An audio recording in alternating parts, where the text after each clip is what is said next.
The opposite king, instead of saying, I want to go tribe versus tribe, now he said, I want to go warrior versus warrior.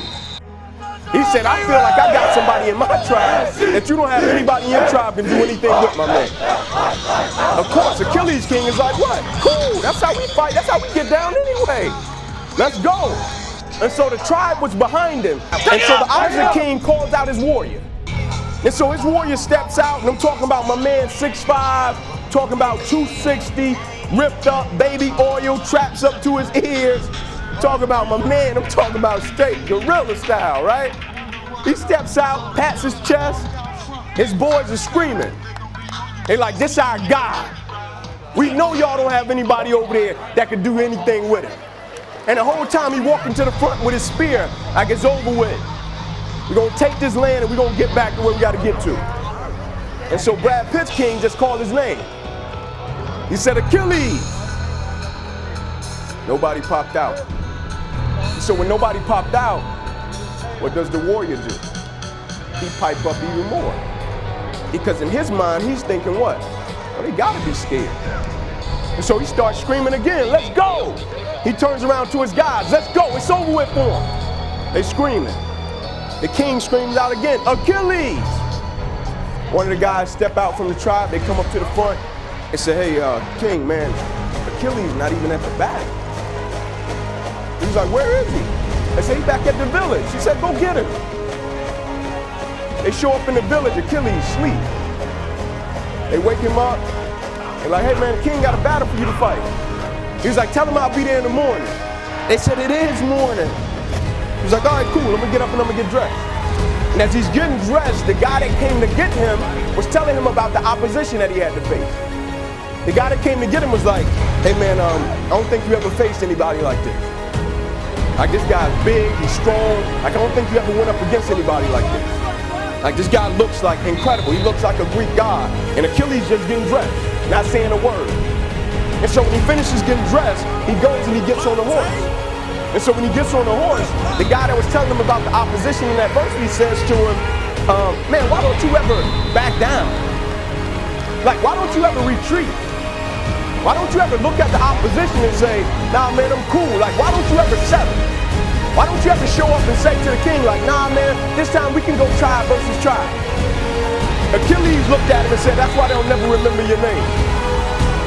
He said, because your greatness and your excellence is predicated upon what you up against. And so if you're up against something that you think you can defeat, you're going to be great. Right? That's why they'll never remember your name. That's why liberty will probably never remember your name. Because your greatness and excellence is predicated upon, if I get an easy task, I'm going to be great and I'm going to give everything I got to it. But when there's adversity and opposition present, or a challenge present, you pipe down and you don't want to go for it. And so when he showed up to the battle, he annihilated my man in 30 seconds. And he went to his tribe and said, is there any more? It's like, nah, you knocked off our top dog. And so when he was leaving, the king was like, I just got one more for you. Just one more, just fight one more. He's like, no, I'm done, I'm going home. I'm retiring, man, I'm going back with my mother. And they was like, man, we're not gonna win this battle if we don't have him. He said, go to his mother, go talk to his mother. They went to talk to his mother, and the mother was there. They was like, we really need him. Can you please just get him for this last battle? She was like, all right, I'll go talk to him. And he was training people how to fight and how to conquer. And when she went to talk to him, she said, hey, son, listen. She said, you can stay here. You could probably have a family. You could probably have a great life. She said, you can stay here and you can settle, and things will probably go great for you. In other words, she was telling him, you can pipe down at this point. Things will probably be cool. She said, but if you dare to be great. She said, if you dare to do something that you've never done before. If you dare to go to limits that you've never went to before. She said, they will remember your legacy forever.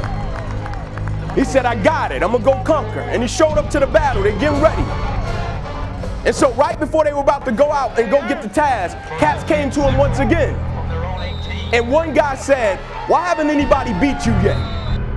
You're not the biggest. You're not the fastest. You're not the strongest. Right? When people look at you, you're just not this imposing dude. Why haven't anybody knocked you off yet? Why haven't anybody been able to just put you in the ground yet? Why can't anybody beat you, man? And he looked at him. Catch it. He said, I want what all other men want. He said, I guarantee you, when I line up and they line up, I want what all other men want. I guarantee you, when you line up in your one-on-one battles, you want what all other men want. The same way you want the victory, they want the victory.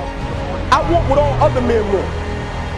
He said, but when the pressure hits, when the opposition hits, when the challenge hits, when the pain creeps in, when the uncertainty creeps in, when the cuts, when the scars, when the bruises come, I want what all other men want. He said, when the opposition and adversity shows up, I just want it a little bit more than they wanted. And so that's how I conquer, and that's how nobody has ever beaten me yet.